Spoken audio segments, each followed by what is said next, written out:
joining Women Ignited Now. I'm so glad you decided to stop by. Women Ignited Now is an organization geared toward the issues that we face as women, from rape to divorce to molestation, you name it, we talk about it. I'm so glad that God has given us the ability for us to get together and for there to be a forum where we can come together and really deal with some serious issues. Listen, stop by anytime. Reach us on Facebook. We're here on Tuesdays. We talk about our testimonies, but most importantly, we talk about our failures, and we thank and praise God for our successes. And I always tell you, the best that we will ever be is what we allow each other to become. God bless you.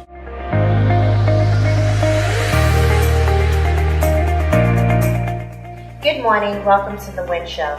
Listen, this is a very serious topic that we're going to be talking about today, and I have a wonderful guest that's going to be with me. Stay tuned. I invite you back. We're going to be talking about domestic violence. You don't want to miss it.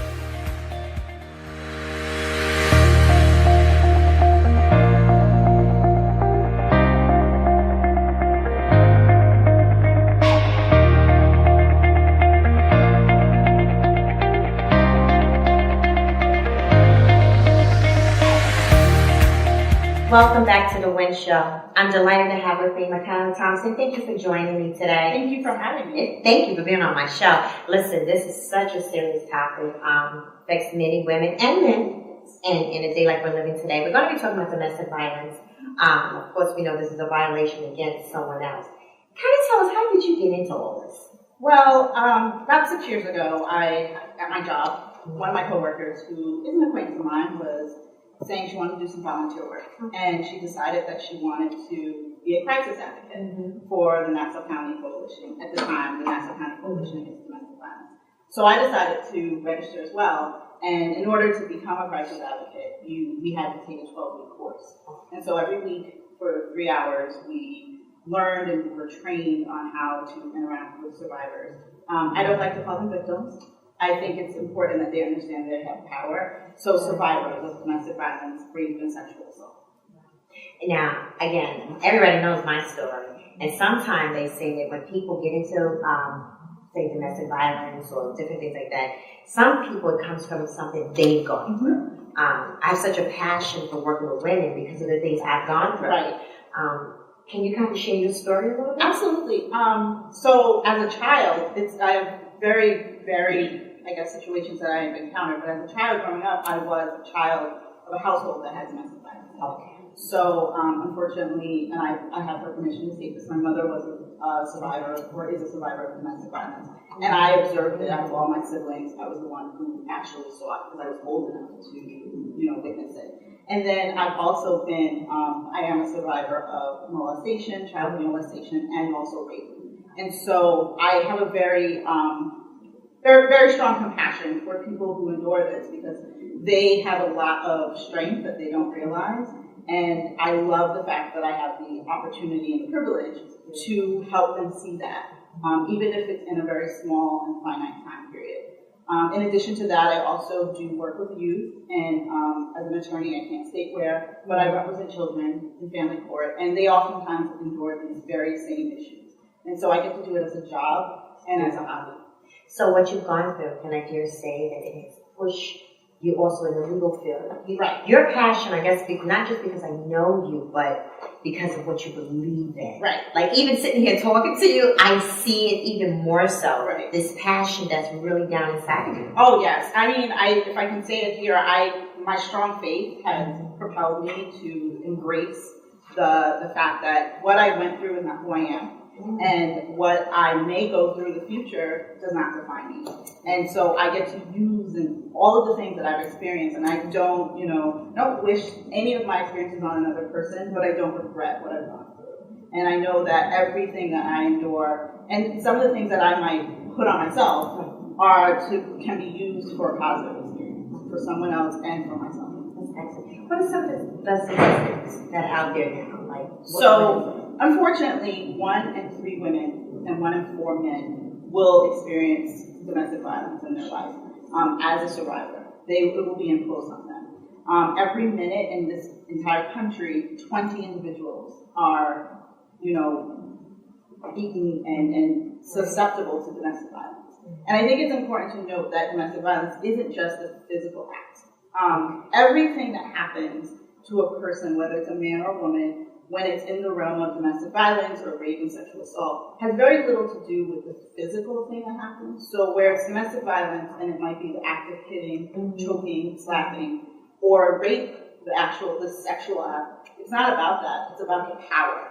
And so these statistics show that there are people out there who think overpowering another individual is important and that they can do that. And so I think it's important that we acknowledge these statistics and work toward minimizing them and decreasing them over time. You said something to that a few minutes ago, Mikila, that I thought was absolutely phenomenal. You don't call them victims. Right.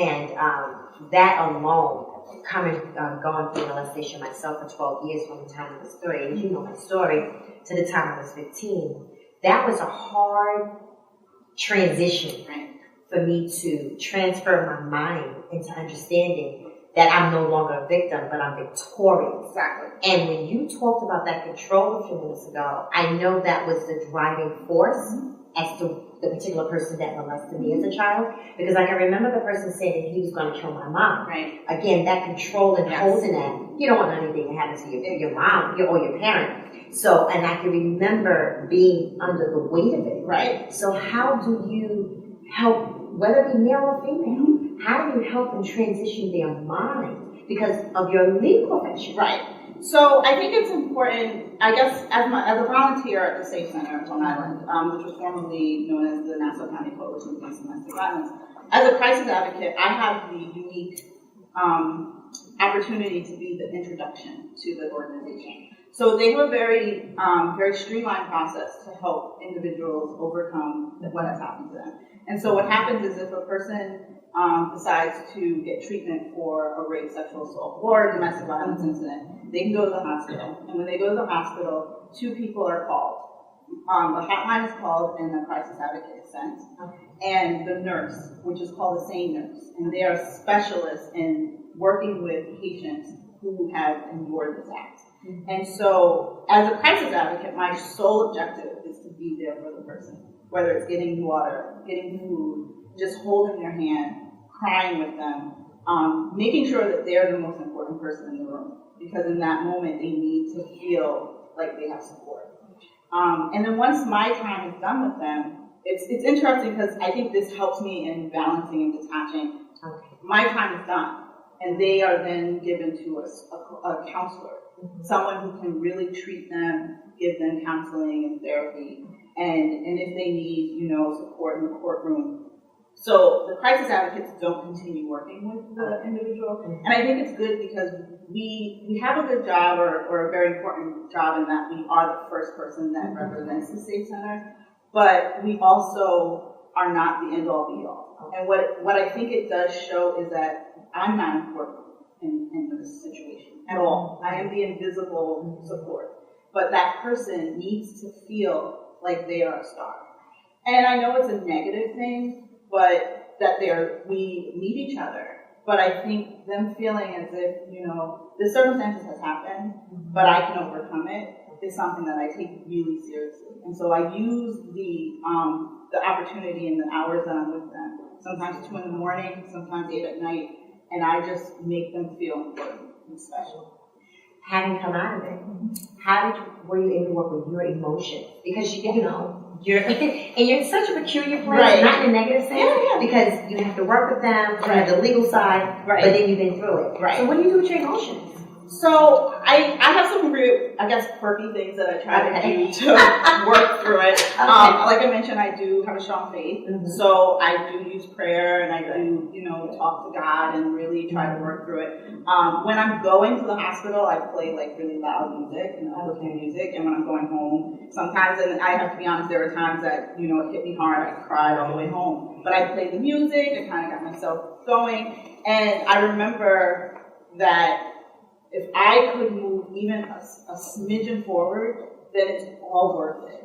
And I just kind of balance it that way. I read a lot, and I try to be as active and work with my children to kind of give me the balance to, deal with happy people when I'm dealing with negative situations. Do you find, Mikila, that, of course, it's always hard when you're dealing with children when they're in this situation. Right. How do kids fare in this? Like, Believe it or not, kids are very resilient. And I think that knowing what I went through as a child, I try to, especially with my clients, I try to remind them of the fact that they have so much ahead of them. And that this person that did these horrible things to them is not nice. And the child themselves should not feel like it's their fault. That they should, not forget, because I can't tell them they'll forget it. They may never forget it. But that they can move forward and use it to turn their life into a positive. But most importantly, I think whether it's a child or an adult, it's not their fault. I think that is the biggest thing. Yes. Because that is the hugest stigma that a survivor has, whether it's a rape survivor or a domestic violence survivor. They feel like if they had done one thing different, then they would not have been subjected to the action. And that's not true. It's not about them. It's about that person who needs serious help. And they shouldn't worry about helping them either. They should worry about helping themselves. It's, as I was going through transitioning, if I can use that word, shame is what, I just remember, Mikila, like this horrible shame and this sense of dirt. Oh, if I can, if I can just, like, these pants are black, if I can just scrub it off, I would love to get it off me. Yes. But that, I think, played me a long time. Right. The shame of it, and then the mental weight. That's the only thing I keep thinking about is the weight that I had to carry because of it. Because sometimes, depending on the situation, you're not just carrying what you've gone through or the weight, but it's for everyone else. Yes. Because you can alter somebody else's future. Yes. Based on even though you're the victim. Yes. And especially children. Because 95% of the abusers related to like a sexual act towards a child are familiar people. So family, friends, acquaintances. And so that is a very complex thing for a child to kind of figure out, because usually that person has said to them, you can't, don't tell anyone. I mean, more often than not, they're not saying you can tell whoever you want. They're trying to keep it a secret. Right. Or if you don't keep it a secret, your mom or dad is going to be very upset. Right. I can't tell you how many times I've dealt with situations where it was a parent, and not a step-parent, an actual parent. That probably has hit me more than anything, because I can't imagine a parent doing that to their child. But the guilt that the child carries and the shame, you can't explain it. And so I think helping them see and realizing that they're not going to see things the survivor won't see it the way I see it right now. Okay. Accepting, being patient, accepting the fact that I may be the person they hate the most in the room, and I'm fine with that, because eventually they'll help. Wow. Listen, we'll be back. This is such a wonderful discussion. You don't want to miss the second part. We're talking to Mikila Thompson, about this situation is powerful, all right? We're dealing with domestic violence, whether it be toward a child or even an adult. Come back and join us for the second part, okay? We'll see you here.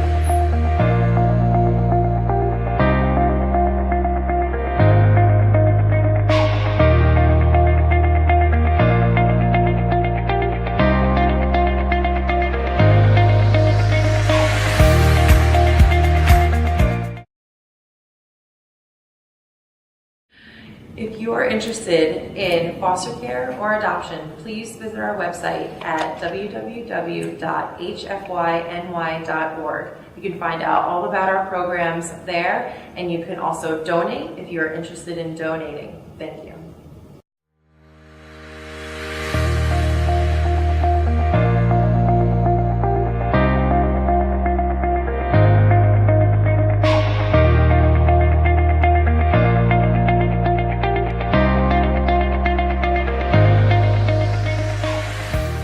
Welcome back to the Win Show. I'm sitting here with my guest, Mikila Thompson, and we're having a serious discussion in dealing with domestic violence. Thank you again for Mikila for being on the show. Before we went to break, we were kind of really going back and forth, kind of really getting some feedback of what the mindset is and transitioning. I want to go, can you see the signs of someone that's being going through domestic violence, even if it's not a physical sign yet? Yeah. I think, when when I talked before about domestic violence not being about the physical, there are stages that get to the point where a person hits their intimate partner. And that's usually the end of it. So it will continue, but that's usually like the moment that most of us would say, okay, that's domestic violence. But it starts very, very subtly. Usually a partner, because they have to exert power. So remember, in order to exert power, they have to alter the mind of the person they're trying to overcome. So a partner may, tell their partner, let's move. I see this great place, let's move. If they're not from the same place, they may bring them to where they're familiar and take that person away from their support. Isolation, basically. They isolate the person. They may start giving them, tips. Maybe what you're wearing is too provocative, or you're not as attractive as they thought. They start playing with the mind of the person, because as they break them down, and it doesn't necessarily mean that their intention is to hit them, but that's the last thing. That's the final thing. That person has done something in violation of what they feel is the way to go. Okay. So it could be something as they've gotten this person broken down, right? They, have basically disabled their emotions. And then one day they come home from work and the person didn't cook for them, or they embarrass them in front of their friends. And that's a trigger. And that does not mean the person did anything wrong. So that's why oftentimes survivors will blame themselves. If I just not said whatever, if I just given him food when he asked me to. And I will refer to him versus her, because most survivors are women, and most of the abusers are men. There are vice versa roles, but most of the time that is what's happening. So once it hits the point where he hits her, or the person hits their partner, it has long gone past the emotional abuse. And oftentimes it could be so bad without physical violence. So domestic violence is emotional. It is, it breaks down their spirit. Physical it's important, but it's only a physical manifestation that we see. She or he has been abused long before the slap in the face, or the punch in the face, or the choking. And so what you need to look for are people who seem to kind of become recluse. If you have a friend who they seem to be social, and all of a sudden they disappear. Is everything okay? How are you doing? The person who is the abuser does not want them to have support. So oftentimes they're down to one friend. And that is something that he wants. He does not want her to have any power or support. One of the things we went through as children, it wasn't just the sexual abuse that I went through, I went through physical, and so did my mother. And one of the things, you said something that was so key there, how they would take you and isolate you. So we came from Virginia, and a particular person that did it isolated my mom. We were all the way up here in New York with nobody. So it's just her, us, and then the person that did it. And my mom and I talk about it now, because we have, thank God we can talk about it. But she said there's still some things she's going through that she won't talk about. The name calling. It could be something starting off with, like you said. Well, you didn't cook the dinner. What are you, stupid or something? What do you, So, and I love the fact that you brought that up to for those that are listening, because it does begin to break your defenses down. But again, that goes back to what you were saying. Those are some signs. When you see those signs, you need to tell somebody you need to run. Because it doesn't get any better. You know what I'm saying? And not that God can't intervene for somebody that really needs help. But what happens to your self-worth? It totally goes down. And that's the problem. I think we can also, as support or friends of a person enduring this, can also damage them too. Because one of the things, the stigma, that we have the internal stigma. So as a survivor, you may say it's my fault. But then the social stigma is people always say, well, why didn't you just leave? It's not that simple. Because, again, he broke her down over time. It doesn't happen overnight. And so it's not so easy to leave and walk away, because she, one of the highest rates of domestic violence exists between immigrants who, one may be undocumented and the other one is documented, because that's a power thing. If I brought you to this country, just like he brought the person brought your mother to New York, and I know that you can't leave, Because if you walk away, I hold the cards. I can expose you and send you back to your country. So that's a power thing. It has nothing to do with the violence, but I can use the person can use the violence against them. And it's not so easy to walk away. And it's not so easy to just drop everything. Children are another draw. Most survivors have children in the home. They can't afford to leave their children behind. They may not be able to raise them on their own. And so the economic constraint is there. And they know, I'm working. You may be working, but you don't make as much as me. So I can control you. So true. That's so true. And that's what my mom went through, because I can remember, back in those days, she didn't drive or anything like that. And the person that was abusing us, my mom would walk in Hempstead from, say, they call it the Hills, all the way to Fulton Street. From every day just to go to work. And she would have to take her paycheck. Her check ran the house, so she never had anything. Right. But it goes along to what you're saying, that if that kind of control causes you to, it just begins to break you down. Right. So now, how do you interject intervention, crisis intervention, when you see the sign? I don't know why I keep going back to that. No, absolutely. So if you're a friend, if this is a person you care about, so not on a professional level, if you're a friend, one thing I would say, don't let go. Because remember, the person has broken down their partner to nothing. And they do that by isolation. They do that by separation. They do that by overpowering. Right. So if you recognize it, if I were talking to someone who had a friend or someone they really care about who's going through this, I would suggest just don't walk away. You don't have to raise a red flag to the abuser and say, I know what you're doing, because we don't want our friend or loved one to be further harmed, but don't let go. Stick around. You want me to take the kids? Do you want me to, do you want to just sit and talk? Don't let go. Because eventually they may want to get real help, and you can be the person. One of my first, actually it was my very first crisis advocacy call. The very first time I went to the hospital by myself was a woman who was much older than me, and she came in, and her husband had beaten her, raped her, and was awful to her on a regular basis. But what I thought was what impacted me more than anything, aside from the emotional weight that it carried that one time, was that she wasn't alone that day. Her best friend was right there sitting next to her. And I could tell that this person had been watching in the wings and paying attention. And she was uplifting, and she told her that she loved her, and she's like, you can come to my home, you can do whatever you need to do, I'm there. And I think if she had not been there, and it was just me, and I had to then give her over to a counselor, I don't know if she would have called. I don't know if she would have sought help. I honestly don't know what happened, but I do know that having a person in your corner that loves and supports you is extra important.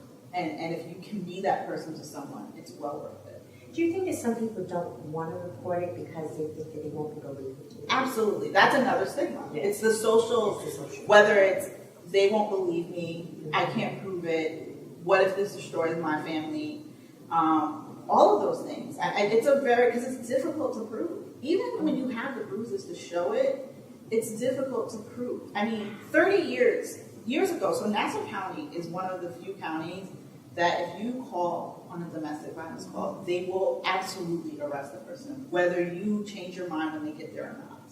Which is, I think, a huge step forward, because it tells the person, I can really change. Something can change in my world.